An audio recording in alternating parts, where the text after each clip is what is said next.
사랑하는 성모님, 저는 여의도 색강을 떠올리면 언제나 성모님이 떠오릅니다. 요즘은 뜸하지만 제가 오래전부터 묵주기도를 하며 밤길을 걸어온 것을 성모님은 아시지요? 출판사 사무실이 온수동에 있을 때는 역곡천 밤길을 걸었고, 사무실이 물레동으로 이사한 후로는 안양천과 한강의 밤길을 걸었죠. 묵주가 손에서 떠날 날이 없었던 온수동 시절엔 가을역 들국화 사이로 기도하는 성모님 형상이 나타나 깜짝 놀라기도 하였습니다. 물론 제 눈에만 그리 보였을 것입니다. 어느 날 밤 묵주를 들고 역곡천을 나갔는데 앞을 가로막은 안개가 극심한 공포를 일으켜 도저히 안개 속으로 들어갈 수 없었던 기억도 납니다. 여의도 색강 밤길도 무던히 걸었습니다. 깊은 겨울밤 색강을 걸으면 얼음이 쩡쩡 소리를 낼 때마다 등골이 오싹하였죠. 어둠 속에서는 빨간색이 참 무섭다는 것도 색강을 걸으며 알았습니다. 색강은 숲이나 다름이 없죠. 색강이 아닌 색강숲으로 불러야 어울리는 곳입니다. 성모님, 그 여름날 자정 무렵이었습니다. 소나기가 퍼붓고 사방은 칠흑같이 어두웠죠. 저는 비옷을 입은 채 플래시도 없이 묵주만 들고 색강을 걸었습니다. 비옷 위로 떨어지는 빗소리는 왜 그리 크게 들리던지요. 대부분 흙길이라 철벅거리는 제 발걸음 소리는 꼭 누군가 뒤따라오는 소리로 들렸습니다. 금방이라도 뒤에서 누가 제 어깨를 덥석 잡을 것 같은 생각이 치밀어 소름이 돋았죠. 몇 번이나 뒤돌아보려고 하였지만 이때 저는 제 안의 두려움과 싸우고 있었습니다. 이 색강을 다 지나갈 때까지 절대 뒤돌아보지 말자고요. 거의 모든 두려움은 스스로 만들어내는 것이고 저는 성모님께서 끝까지 지켜주실 것이라 믿었습니다. 그렇게 50분 거리의 색강을 빠져나왔습니다. 제가 묵주 기도를 하며 밤길을 걷게 된 이유를 세세히 알고 계시는 성모님. 출판사가 매 순간 휘청거리던 온수동 시절, 저는 오직 주님과 성모님께 의탁할 수밖에 없었습니다. 극단적인 낱말이 수시로 내리를 파고들었으니까요. 전성이 소심한 데다 겁이 많은 저는 아무 일 없이 다 지나갈 것인데도 끝까지 내려놓지 못한 채 불안에 사로잡혀 있었습니다. 저희 모든 것을 주님께 맡긴다며 기도를 하고서는 돌아서면 주님께 맡긴 모든 것을 다시 찾아와 끌어안고 안절부절 못하였죠. 물론 지금도 마찬가지입니다. 다만 조금은 내려놓을 수 있게 되었습니다. 사랑하는 성모님, 지금까지 살아온 하루하루가 기적이었고 그 기적은 주님의 은총이었습니다. 돌이켜보면 제가 걱정하고 두려워하고 괴로워하였던 모든 고뇌와 번민은 그야말로 헛된 것이었습니다. 어리석게도 그 헛된 것들에게 엄청난 기운을 빼앗기며 살아왔습니다.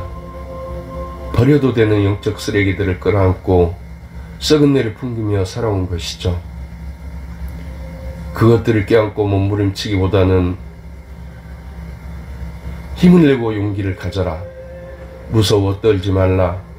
내가 어디로 가든지 내 하느님 야훼가 너를 떠나지 아니하리라 하는 여호수아 1장 9절의 이 한 말씀만 붙들고 지금껏 살았다면 성모님, 그동안 저는 얼마나 환한 모습으로 행복을 누리며 살았을까요? 하지만 절박한 순간에서 모든 것을 내려놓기란 쉬운 일이 아니었습니다. 사랑하는 성모님, 저만의 순례길 아시죠? 안양시 비산동 성당에서 토요일 특전 미사가 끝나면 밤 9시부터 안양천 밤길을 걷다가 새벽 2시 반경 물레동 제 사무실에서 눈을 붙이고요. 다음날 아침 8시부터 다시 안양천으로 나가 한강 합수부, 국회의사당, 색강, 마포대교를 지나 서강대교를 건너면 왼편으로 절두산 성지가 나옵니다. 절두산 성지에 도착하면 오후 2시 반에서 3시 사이였죠. 성지에서는 주일 오후 3시 미사이니 미사를 드리고 나면 제 순례길은 끝이 났습니다. 묵주기도를 하며 밤에는 6시간, 낮에는 7시간 정도를 걸었습니다. 우연히 발견한 코스인데 양쪽 성당 미사가 어찌 그리 딱 맞아 떨어지던지요.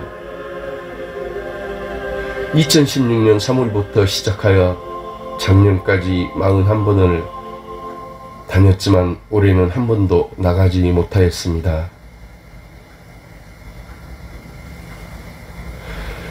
걷다 보면 혹한의 밤길도 있었고 땡볕이 내리쬐는 때도 있었고 눈보라와 소나기가 쏟아지는 날도 있었습니다. 무엇보다 혼자 걷는 밤길은 무서웠습니다. 그 두려움 속에서 저는 주님과 성모님께 의탁할 수밖에 없는 선택의 여지가 없었습니다. 걷다가 잠이 쏟아지면 안양천 공중 화장실에서 잠깐 눈을 붙이기도 하였죠. 겨울에는 공중 화장실에 난방이 되어 있었으니까요. 사람들이 북적거리는 한강변을 걸을 땐 지독한 외로움도 느꼈고 묵주 기도를 하며 길을 걷다가도 분심에 사로잡혀 걷는 게 더욱 힘들기도 하였지만 적어도 제 삶에서 이 시간들만큼 주님과 성모님께 가까이 있던 시간도 없었을 것입니다. 밤길의 두려움 속에서 그리고 육체적 고통 가운데서 한껏 매달려 있었으니까요.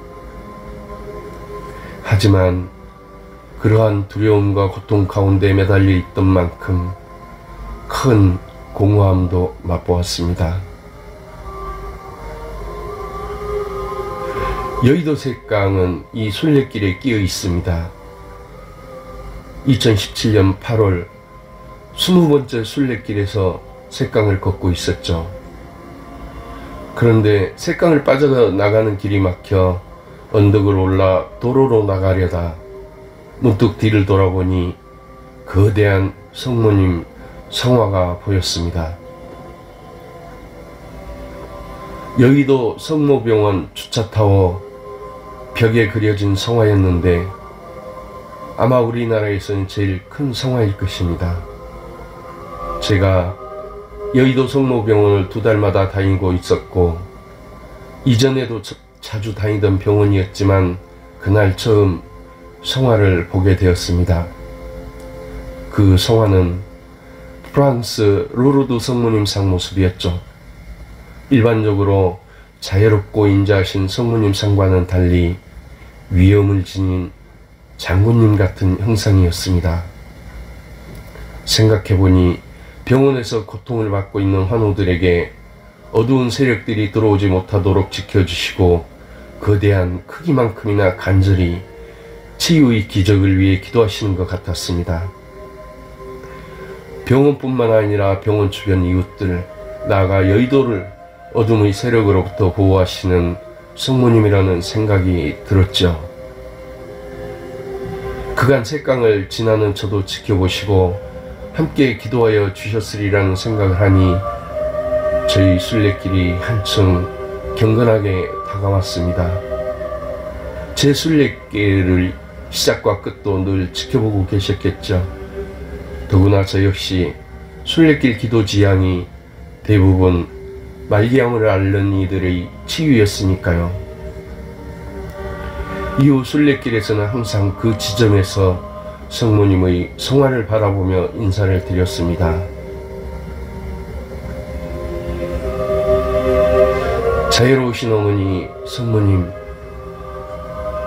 여의도 성화의 위험 있는 모습으로 항상 주변을 얼씬거리는 어두운 세력들로부터 저와 출판사를 지켜주시고 저로 인해 고생하고 마음 상하고 걱정하는 이들을 위해 항상 주님께 전구해 주시길 간구합니다. 또한 다시 그 순례길을 나서서 당신과 함께하는 시간이 오기를 청합니다. 제 삶에는 주님의 뜻이 함께한다는 것을 믿습니다. 아멘.